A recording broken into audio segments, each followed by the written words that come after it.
is the Brown Duke Gun Show. Thank you for watching. I'm here today.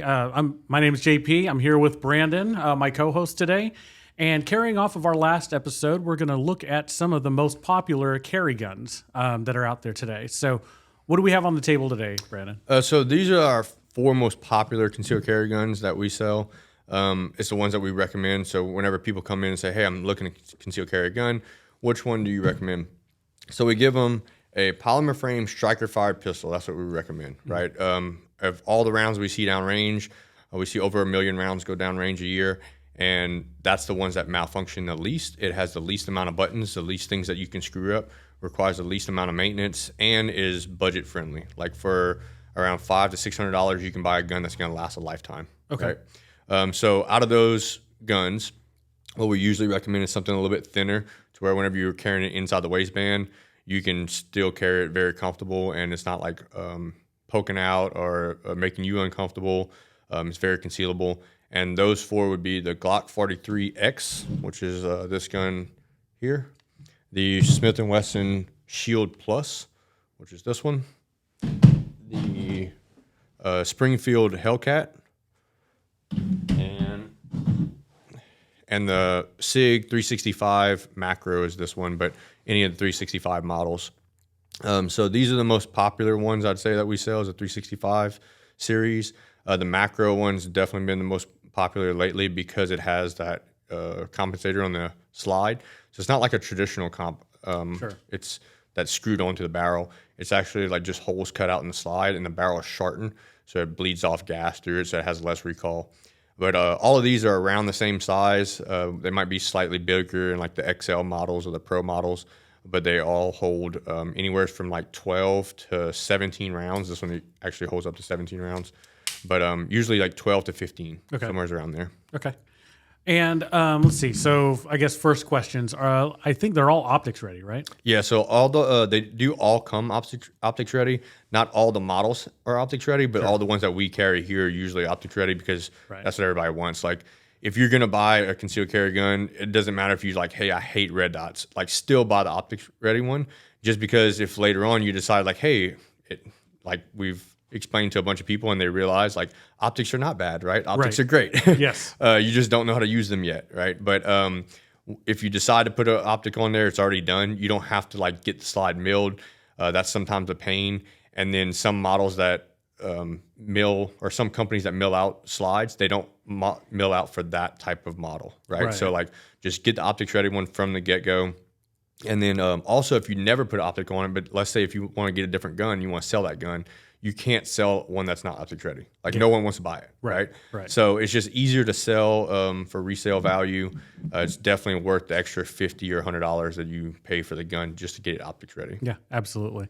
So going back, so you talked about the macro comp, that has the frame compensator, right? Built into. I'm sorry, the slide compensator built into the slide.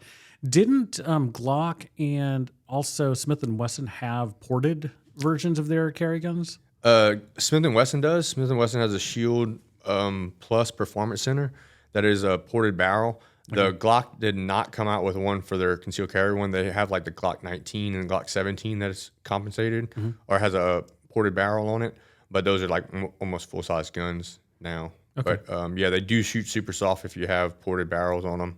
The Performance Center Smith and Wesson's a really nice gun. They're a little bit pricier, but they're really nice.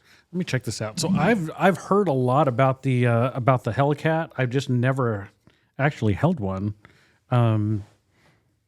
But I mean, I'll be honest, it feels like the other ones. Yeah. Like I was never a huge fan of the XD models that Springfield came out with.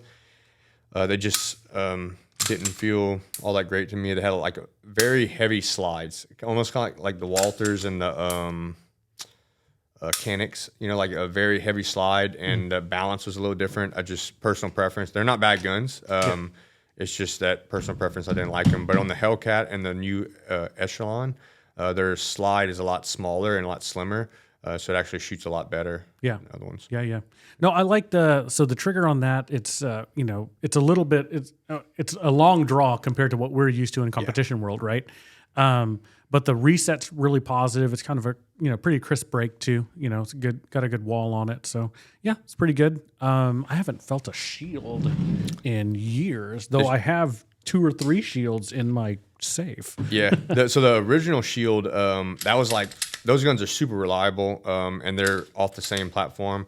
But the cool thing about the Plus is that the grip increased a little bit width-wise, so it actually makes it a lot easier to shoot. The original shield is very, very narrow on the grip, and it caused a lot of people to like move the trigger over and shoot the low left all the time. So you have to be very disciplined in pressing the trigger straight back in order to hit whatever you wanted to hit. Feels like it has a fatter trigger. Did you change the trigger on this, No, or is this a factory trigger? Factory trigger, yeah. Really? Yeah. So these are all rental guns. They're all factory guns.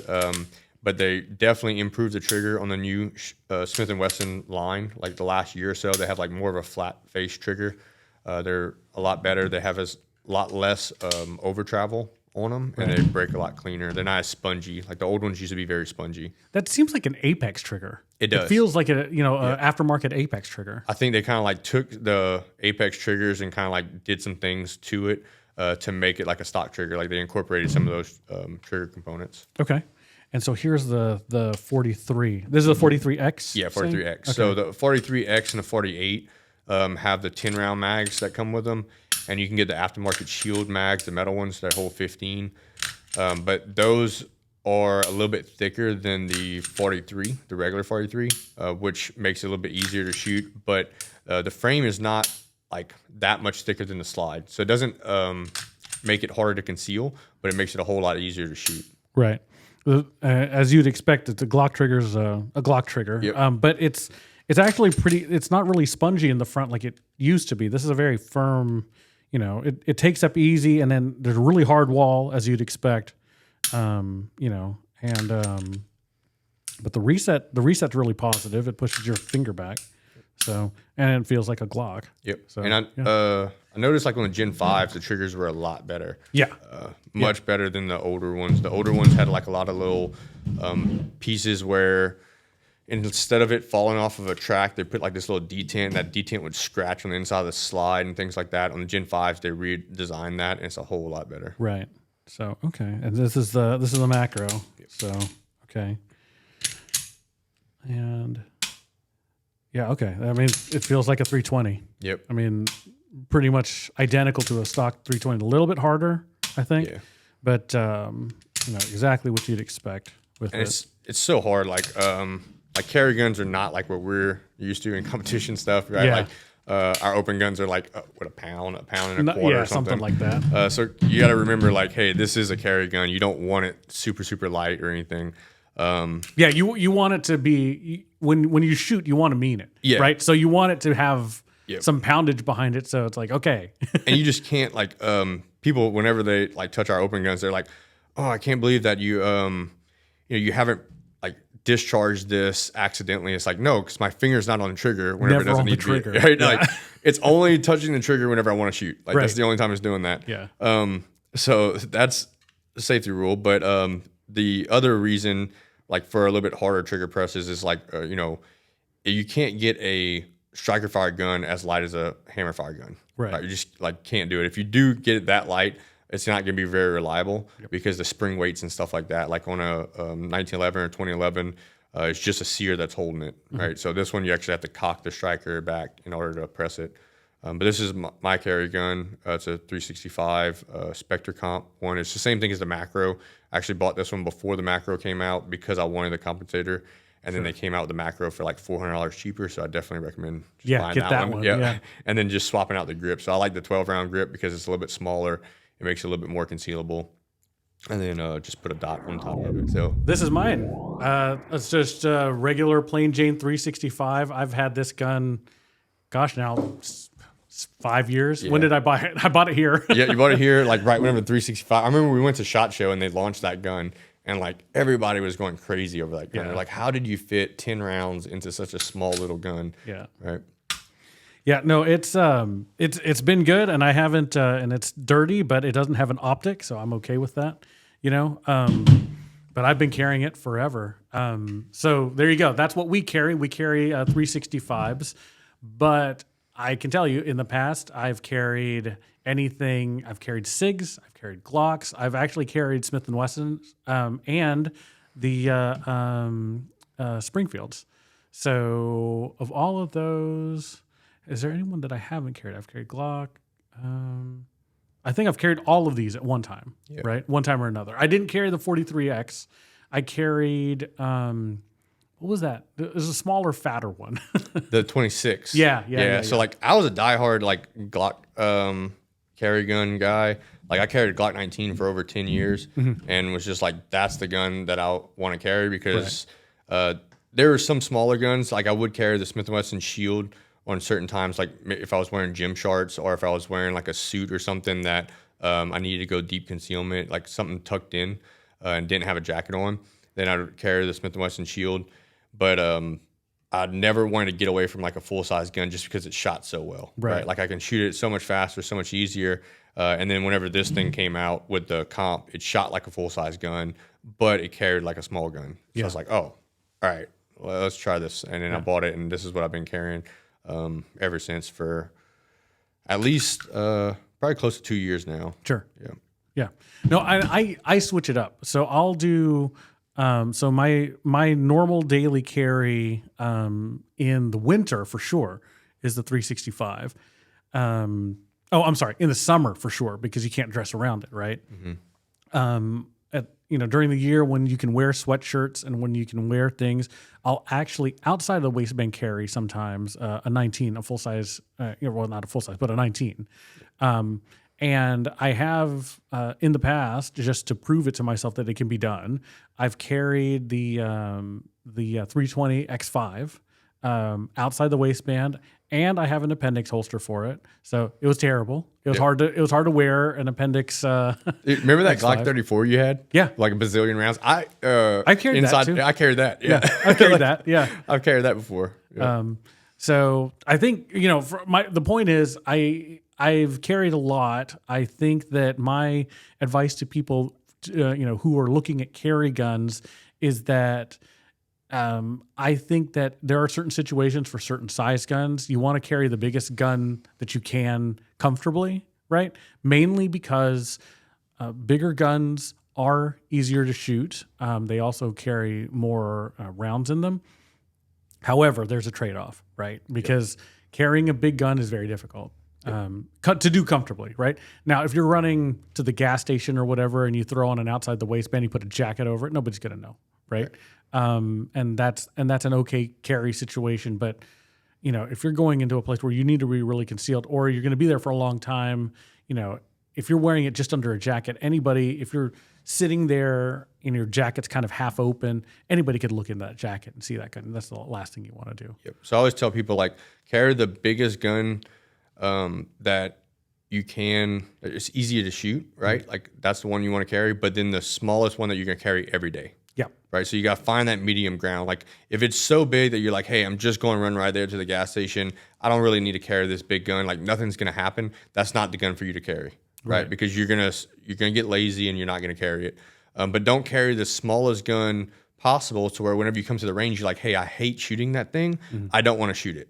Right, because like it scares me to shoot it. Well, then that's not a gun either, right? So you got to find that middle ground and make sure that you can still carry it every day, but you're not afraid to shoot the gun. Yeah, and the thing I like the most about this latest series of carry guns from all of them, from Glock, Smith, Sig, and Springfield, is that they, like you said earlier, they shoot like bigger guns. They do, right? Used to be years ago. I know I would recommend that if somebody had a shield, it's like go out and buy also the full size M&P. Practice with the M&P. Because that is going to be similar enough to your shield that when you actually draw the shield, it's going to feel similar, right? Yep. Same thing with the Glock. But now these days, the way they do the recoil springs, now that some of them are compensated, and all the technology they put into them now, they really just it's hard to tell the difference between the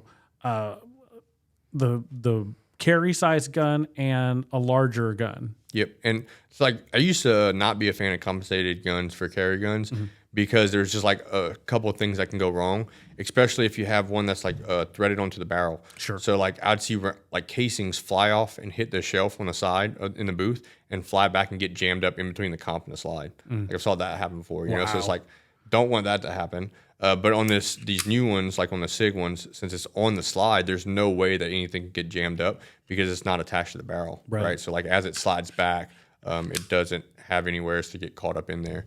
And also like ported barrels. Ported barrels are great, but you just couldn't find them, and you still really can't find them often, right? They do like special models, and you might only have a limited amount that comes into the market per year, and that's it. But those are great too. Yeah, I know some of the guys who shoot in the club with us, they have those smaller carry guns that are ported, and they seem to be really nice, really flat shooting, but you rarely ever see them. Yeah, I have a Glock 17C, and I love that gun. Like if I just teach law enforcement, they're shooting Glocks, and it's like that's the gun I usually bring.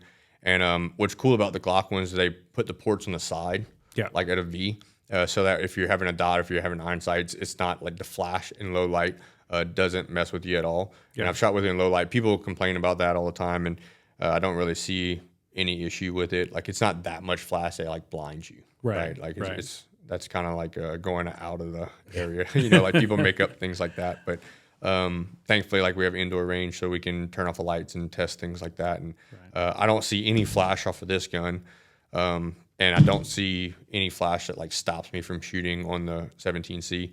Maybe if you have ports that are right in front of the front sight and you're using iron sights and maybe you can't see it, but with a dot, the dot's always going to be brighter, so you don't have to worry about it. I mean, realistically, it's I think the flash is exaggerated when you shoot indoor, right? Because if you take the same gun and you shoot it outdoor and it's sunny or even cloudy, it's much less noticeable. It's just that and I think that's why people say there's so much flash, because they'll go to an indoor range, with the 17C or something similar, right?